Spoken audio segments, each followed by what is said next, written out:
Mick, lovely to see you, and nice to see you back in Norfolk. I mean, let's start with the reason you're here. So why have you? Well, it's great to be back here. For a start, I have fond recollections of Norfolk and Norwich. I'm back here simply to do a coaching course, partly coaching course plus education for the Norfolk FA, which is going to be interesting. It'll be an interesting time, but travel down all the way from my home in Burnley to Norfolk again brought back a lot of memories. Yeah, I did that trip a few weeks ago when Norwich played Preston. It doesn't get any shorter. Still the same tractors on the road 30 odd years ago. Yeah, there is. But I mean, what's it like when does it bring back memories coming back down here? Does it provoke certain emotions within you? Yeah, it does, because Norwich, for me, at the time I joined Norwich as a player, was an extension of my education as a football player from Burnley. And with living in Burnley, living at home, it was my first real endeavour to being who I am today, really, looking after myself and finding a way through it. But it was really successful. The time I had here as a player was massively successful. We had a great team, good players, promotion, and then battling, against the big boys in the higher echelons of the game.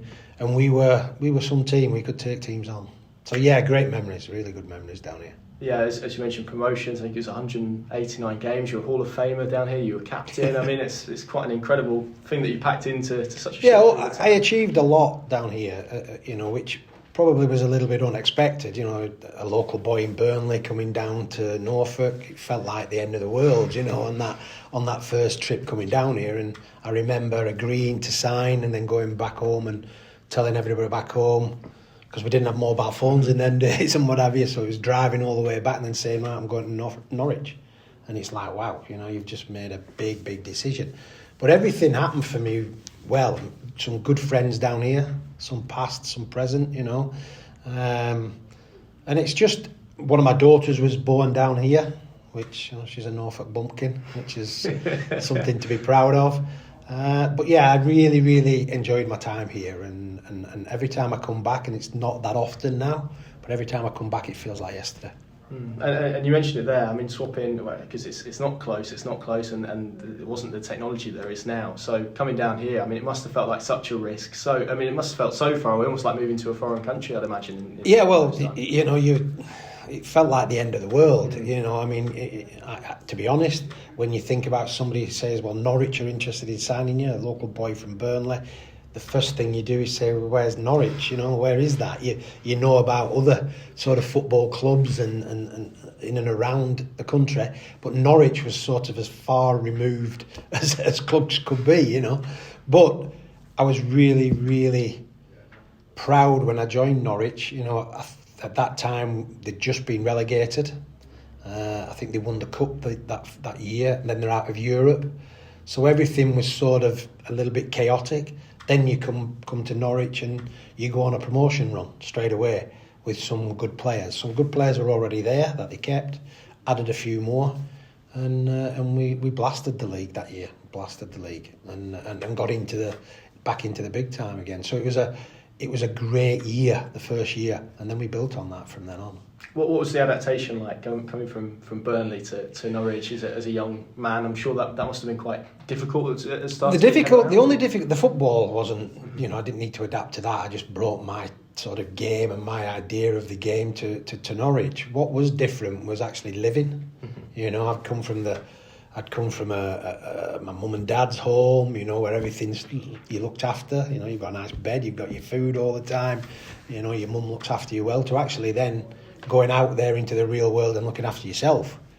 And that first year was a great season on the field, but it was a massive learning curve off it. I was sort of staying in certain places. I was sleeping on mattresses, and a good friend of mine who's still involved in football, Dennis Van Wyk, who was a player then. We had many a time together, just dossing around Norfolk and enjoying the football, but having a good time as well. So I grew up quite a lot. Yeah, I can imagine, and a different time for. I mean, you mentioned it there, Norwich competing against the big clubs, which certainly people like me would dream of now. I mean, what was that like to be at a club like Norwich and competing against the very best? Well, that's exactly what I wanted as a football player. Burnley to me was fantastic. Supported it all my life. I was a kid, local boy, wanted to play there. And then obviously you've got to make decisions as to what's next. And Burnley at that time were a bit yo-yo, up and down. But then Norwich come on board and you think, yeah, I've got to try that. I really want to give that a go because of, the institution. It's got something.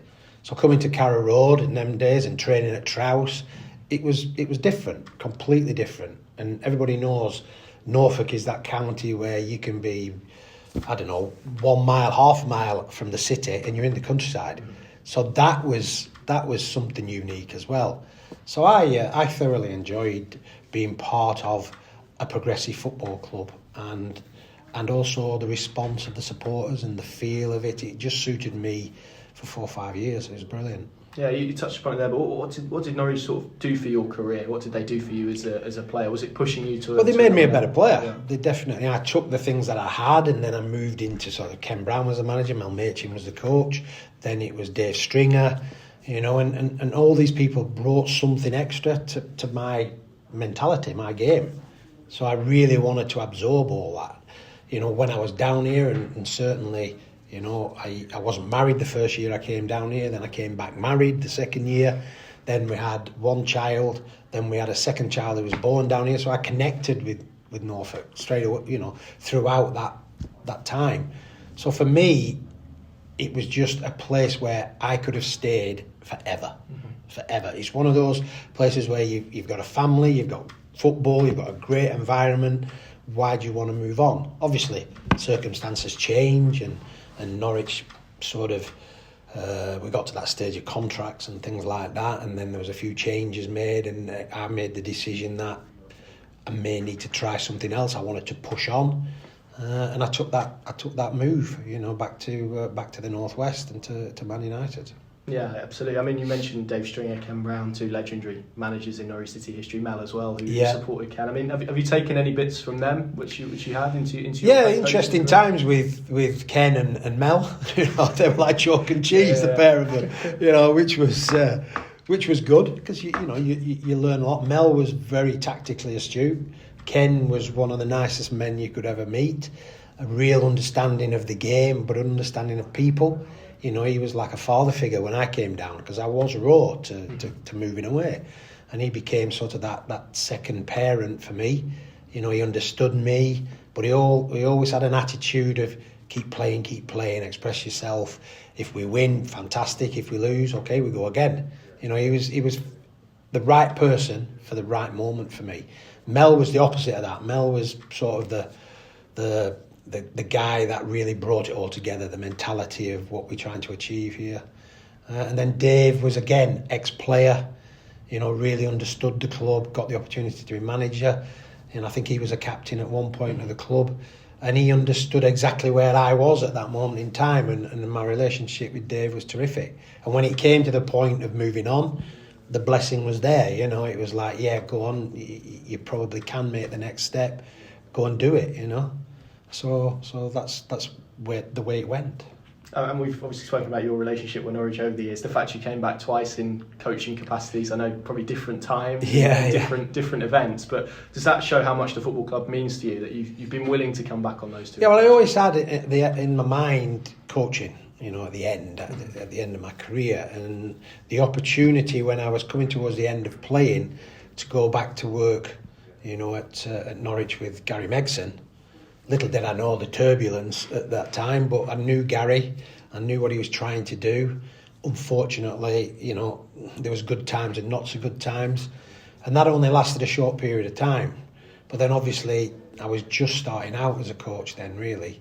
But the opportunity came to move again with Gary, to leave Norwich and step up the ladder a little bit. So going from sort of what was then reserve team coach to assistant manager was a step I had to take. I was in that frame of mind that I wanted to get better, just like my playing career.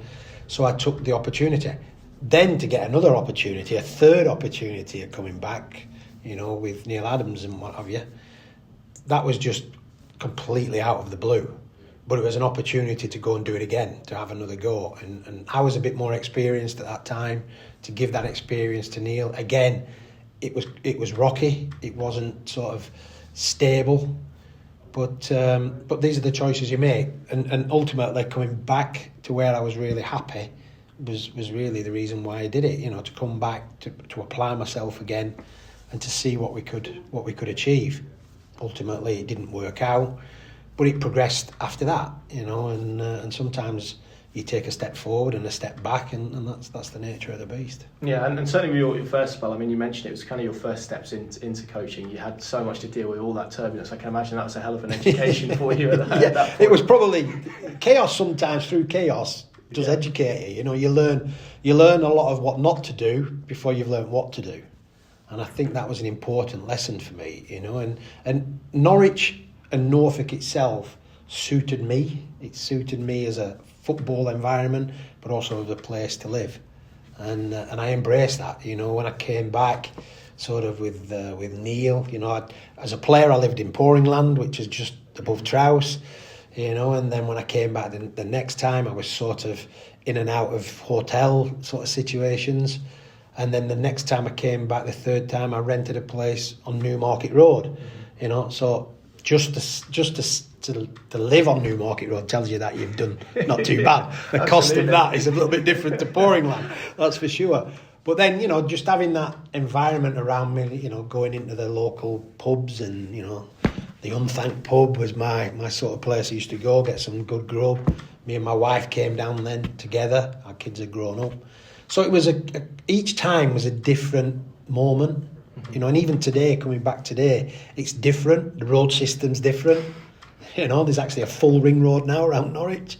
And, you know, we're on the north side. We're up by the airport. We're going to do a coaching session for a group of coaches, grassroots coaches, which is great because the company I've set up, MP Coaching, is you know, Mike Phelan Coaching, is spreading out around the country, both from a coaching point of view to coach grassroots coaches or help them, and also from an education point of view with the kids and schools and colleges, unis. So, you know, it's took 2 or 3 years to build, but it's brought me back here, which is good. We did a little session in Manchester for some of the Norfolk coaches, grassroots coaches, 6 months ago, and then the invite came to come and do, you know, an evening session here and bring our little bit of coaching to this area again. So it was an opportunity not to miss.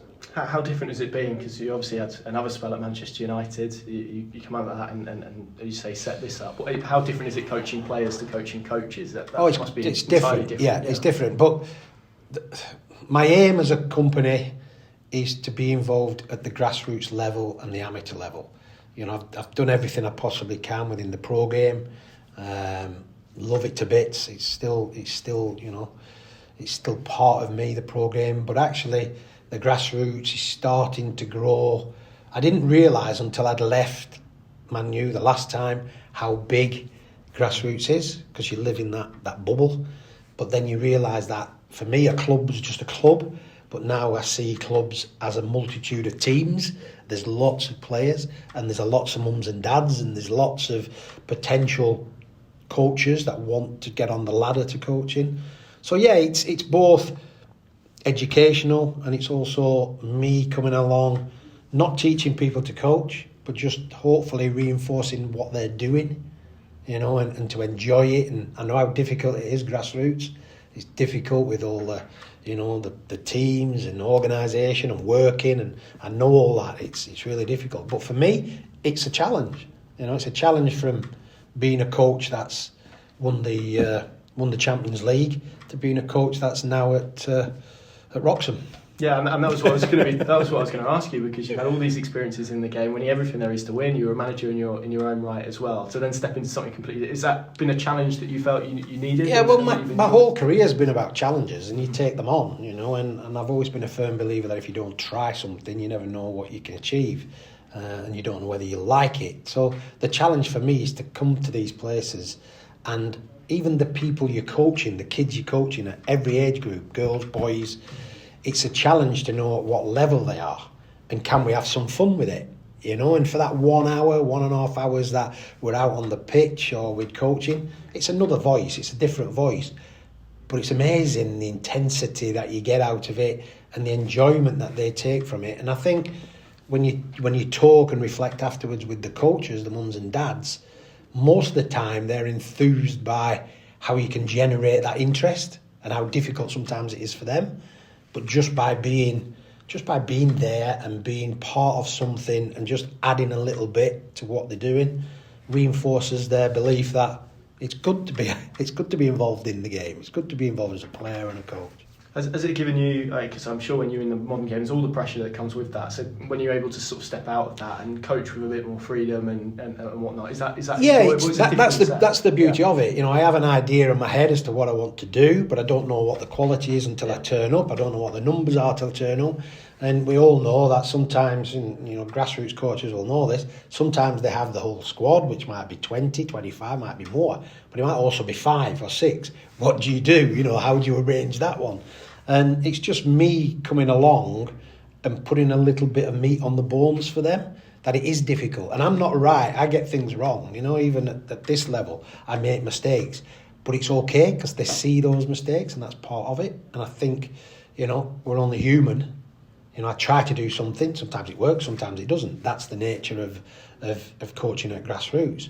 But ultimately, from the beginning to the end of that session, they feel good about it and they want to go and do it again with their coaches. Mm-hmm. You know, and then their coaches believe in what they're doing is helping. So yeah, it's just building that relationship with them, and I love it. I love the honesty of the kids. I love the honesty of the mums and dads and the coaches. And we just have a good night. We have a great little turnover, and the beauty of it is we can sit down in the club bar afterwards and have a nice drink and have a chat and talk about whatever we want to talk about. Yeah, lovely. I can imagine. I mean, just to go back to, I guess, that second spell at Norwich, there was a lot of talk at that point that, you know, maybe you'd become manager of Norwich. Is that ever a possibility? Is it something that you would have liked because of your connections with the club?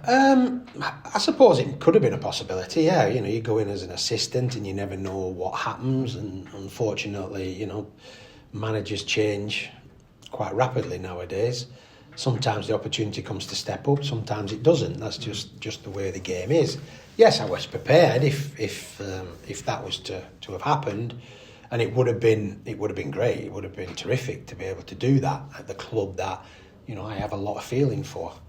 But that wasn't the be all and end all for me. You know, I stepped away from Norwich again, and then I went to Hull with Steve Bruce. He asked me to go there, and you know, we managed to be successful at Hull until the point that we weren't successful, which is again football.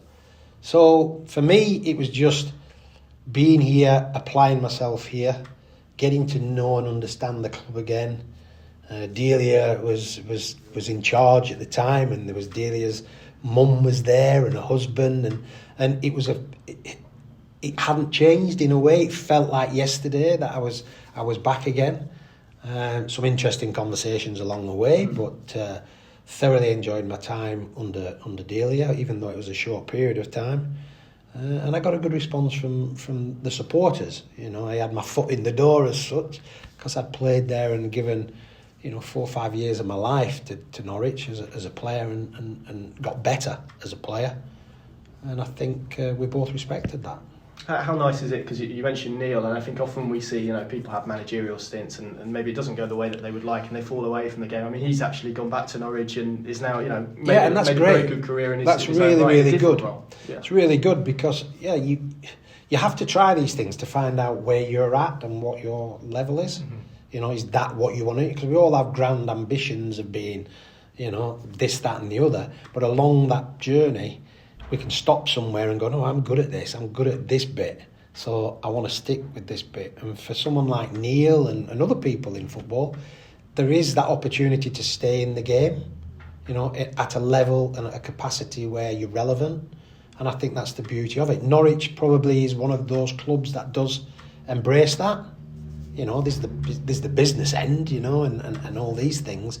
But in a development environment, why not be part of something that can grow, and you can get satisfaction out of developing, not just within your club, but developing players as well. So satisfaction obviously is what Neil's looking for, and he's getting that, and I'm really pleased that that's worked out, that he hasn't been disregarded, because there are a lot of people out of the game that can contribute, you know, and can offer advice when needed. And I think we shouldn't turn that down. And just finally, I mean, it's worth sort of speaking about Norwich now, the position they're in. Hopefully, they'll be in the playoffs. I mean, how much of them do you get to watch first and foremost? Is it difficult because of how you're travelling? Yeah, I'm pretty busy. Yeah, I didn't realise how busy this could be travelling around, but I'm getting here, there, and everywhere, both home and abroad. But yeah, I always look out for them. It's in you. It's part of you. So to see them, they've had the struggles since leaving, but a lot of clubs have. They're not unique in that respect. But to be involved in something at the end of the season is good. There's an element of success there. Obviously, I would assume they want to go up automatic, which most clubs do, but sometimes that's not possible. So you go the other way. If they do cement themselves in the playoffs, which they should now, with the belief they've got and where they are, then obviously go into the playoffs and win it and go up. Don't worry about where you finished. It's where you end up. And I think for Norwich to be in the Premier League will be terrific. It's, they are a club that know what that's like, and they should be performing to that level. And hopefully, I'm right behind it. If they get up, terrific, it'd be brilliant. And just finally for me, but I mean, you've seen over recent years the struggles when they have gone up to adapt to that. I mean, how difficult is that particularly in modern football, with the money that's in the Premier League for clubs that do come up? I think we've seen it. Yeah, it is difficult. This is, I mean, is there what can they do? I guess. Well, it is difficult, but it's not impossible. Yeah. And it's having the right people in the right positions, and certainly getting a team that can be consistent at that level. Not necessarily, glory players and things like that, but keep a level head and create an environment and a team that can be competitive. That's really, really important, to be competitive. And we all know that, coming to Norfolk as a team and as a club, use that analogy of it's a million miles from anywhere, nobody really cares about Norwich, and then when they come, you turn them over, you beat them. And that was the philosophy we had at the time we were successful. So make sure that your own stomping ground's solid and that you win your games. And be consistent when you're away, and you can survive in this. It's not a matter of survival, really. It's a matter of being logical and performing and having a good team mentality to commit yourself to what's a marathon, not a sprint. Good stuff. Thanks, Mike.